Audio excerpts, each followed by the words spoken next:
I'm Tim Kearns, and I'm here with Beverly football coach Jeff Hutton following last night's loss to Haverhill 25-14. Jeff, from indications from the Newswire, really good game last night. They just sort of caught you at the end. Yeah, well, we went back and forth in the first half. They went right down and scored, and then we answered with a drive of our own, went right down and scored a couple big run plays. We had Logan Petrosino score our first touchdown of the season. We converted the PAT. We were 2 for 2 for PATs last year, which was really a spot of improvement we needed to from last year, because I thought special teams really kind of put us in tough situations last season. So that was encouraging that we were 2 for 2 on our PATs. They scored right before the half, and then we had a chance. We drove down and just kind of ran out of time and gas before. So it was 19-14 at the half. We got the ball to start the second half, drove it all the way down, had first and goal from the 9. I think we had they got stuff for a run. I think we had a penalty. We got a couple yards. We missed a pass in the end zone, and now it's 4th and 9 or 4th and 12 or whatever. And you try to take a shot, and we just missed it. They hit a big run. We get them to 3rd and 17, and because of miscommunication, when you're not there, that's when they find you. And they hit their kid in perfect stride for a 76-yard touchdown. I think that was the gut punch that we just couldn't come back from. And they did a great job. Their quarterback is an athlete. He's a legit player. He's going to have a really good season. I think he's a sophomore or junior. He started for him last year. I don't think he missed many passes last night. He was pretty spot on. I think they had 1-2 drops, and we broke up a pass. But other than that, he was probably at 75-80%, which, you give up that much, you're probably not going to win many games if you're letting quarterbacks complete that many passes.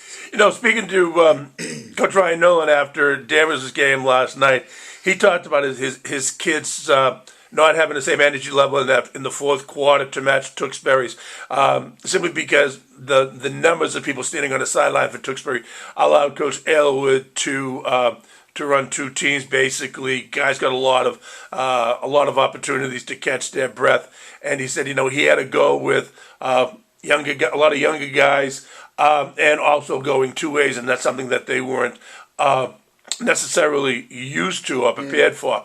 Did you find that last night? Yeah, every team goes through situations that cause people to step up and play bigger roles than they expected. And we're not like anyone else. We had a couple guys that had to step into starting roles that weren't necessarily a starter. We had guys that had to play both ways that coming into this game weren't two-way starters. And, we gave them everything we could for as long as we could. They didn't have a lot of numbers either, so it was just a battle of, a couple big plays here, a couple misalignments here, and then maybe the game turns the other way. But, they, like I said, it was a home game for them. They made probably 2 more plays than we did in the whole game, and that was the difference. Yeah, that certainly, looked to be, as we broadcast the game last night in Danvers, it looked to be that way too. Danvers had jumped ahead early fourth quarter, and then Tewksbury came back and hit him with 2 real quick touchdowns. Like you said, that gut punch play where you're like, oh, we were here, and it just, a play just wasn't made. And all of a sudden, you find yourself tied, you find yourself behind, and the clock now becomes your enemy. Yeah, well, we're still a young team. We have 15 seniors, but we only have 2 of those seniors that played significant playing time last year.